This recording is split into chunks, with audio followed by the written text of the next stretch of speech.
I went to both Indian and American churches.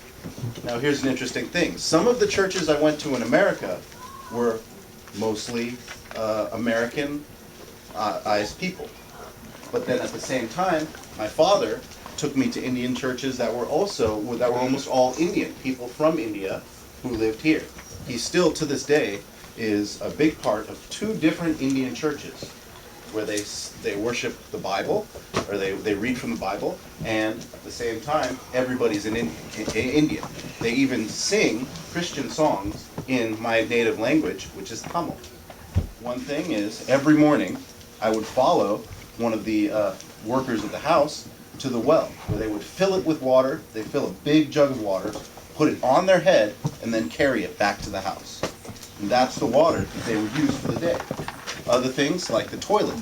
Here we have a sit-down toilet. There, when I visited, they had a toilet that was just a small hole in the ground. Yeah, and it was pretty interesting. Really hard for me to get used to, but eventually I did. I also got some culture from India by visiting different ancient artifacts, including 5,000-year-old temples. Unfortunately, I don't have pictures of those. I tried to get them, but I couldn't get them in time. But I got to stand in temples that were so old, it was hard to imagine. Temples with so many statues of gods with different kinds of features. Some of them had elephant heads, some of them had monkey heads. They'd be in different poses. Some of them were just looking like regular people.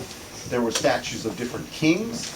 All sorts of interesting things in 5,000-year-old temples. So this gave me a deep understanding of my personal heritage and my